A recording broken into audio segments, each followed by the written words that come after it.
Welcome to our YouTube channel. As you can see from the title of this video, we will be showing you how to install the GV57 tracker. With that being said, let's get straight into it. First, loosen the nuts using a wrench or a nut spinner tool.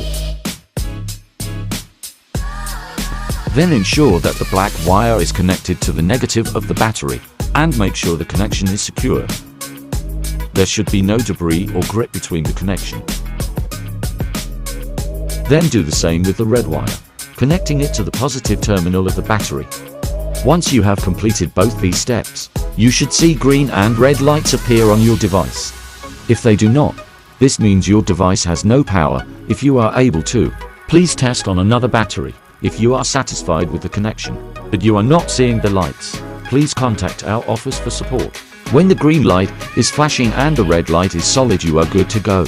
After, you can follow the activation process and stick down the device with the lights facing towards the sky. If you need more help on the activation process, please see our other videos.